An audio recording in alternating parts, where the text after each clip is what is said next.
This is Chapter 2, Beginning of the Global Age. Discussion number 1, Spain and Portugal Split the World. The European country that started Europeans going throughout the world was Portugal.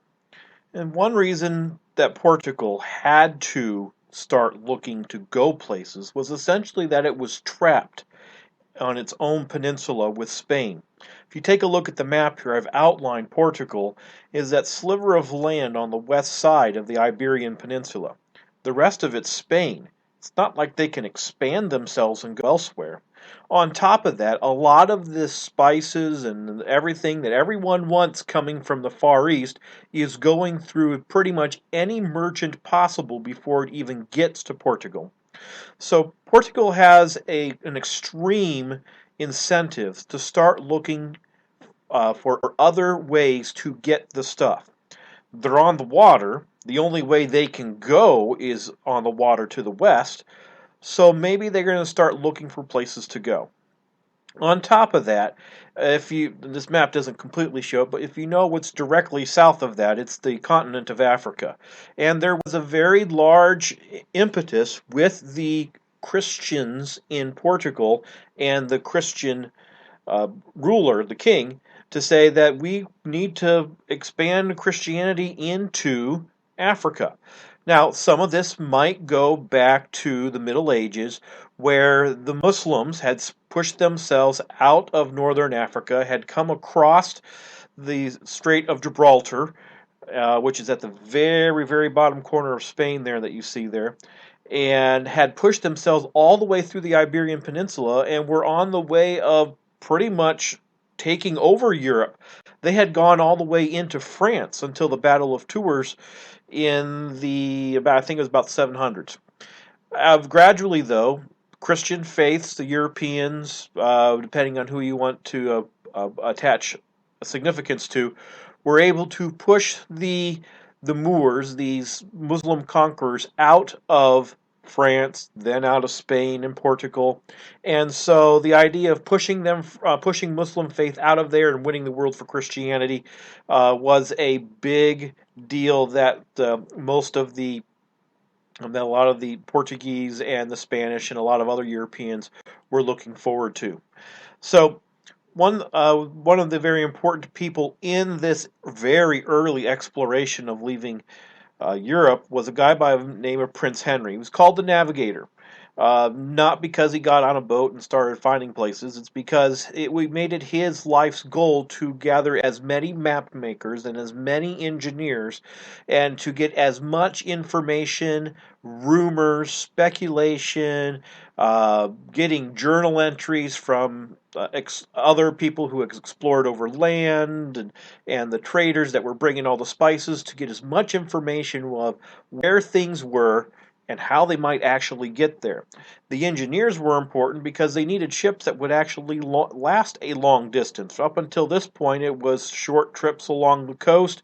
You know, across the Mediterranean, which is not that far, and so they needed to be able to survive long voyages, go distances a bit quicker, faster, also a way to provide, also ways to have your ship be able to sail on the ocean without being tipped over at the first medium-sized wave.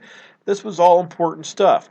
Now, the first successful European to get to India by taking the Atlantic Ocean route was a guy by the name of Vasco da Gama, who went along the very edge of Africa all the way around to what we now know as South Africa, went all the way around, and then once they got to Kenya, which are places that they had already heard about, they knew that they could do a straight shot right over to India, and they got to the city of Goa. Then, of course, no successful trip can happen unless you get back. And that's what Da Gama was able to do. He got to Goa, got all the way back, got immensely wealthy off of one trip because those spices were so expensive than people were willing to pay for them. So Portugal had learned how to dominate going around Africa. And Spain, remember, they just became a country. You remember 1492, Columbus sailed the ocean blue. Well, that was because in 1491, the king and queen got married, Ferdinand and Isabella, and they were looking for another way to get to all those spices and all the riches in the Far East without having to go the Portuguese way. And this Italian guy comes up and says, "I know a way to get there." That's Christopher Columbus. He says, if you go straight west, you'll get there eventually. Of course, Columbus didn't exactly plan on hitting the Americas, but again, looking for a way to get there. So the Spanish have found stuff. The Portuguese have found ways to get there, and these two very Catholic countries decide to go to the Pope, and they say, "All right, the Portuguese have been going east, the Spanish are going west. We found this stuff; it ought to belong to us." So they asked the Pope, "Okay, could you draw a line through the Atlantic Ocean?" Granted, no one really knows everything that's in the Atlantic Ocean, but they said, pick out a line of longitude and say, all right, everything to the west of this line belongs to Spain, and everything to the east of this line belongs to Portugal. You take a look at the map on slide 4, you'll see that even those two little itty bitty countries in Europe that pretty much no one really pays attention to, especially today, and then they were not the European powers of France and a lot of the Germanic states and the Habsburgs and even the British had a significant influence. And here are these two little countries saying, divide the rest of the world between us. And the Pope said, okay, so he created the line of demarcation, and you see that it slices off a little part of Brazil. And a couple years later, they said, we really don't quite like that line. Could we move it a little bit? And so that was the Treaty of Tordesillas, which was signed in 1494. Now, one of the things that's important to realize when we take a look at this is you see the line goes through Brazil, which is why Brazil speaks Portuguese. That's on the west side of the line. Remember, the Portuguese went to the west. And then all the other countries in South America and Central America speak Spanish because they're on the west side of that line.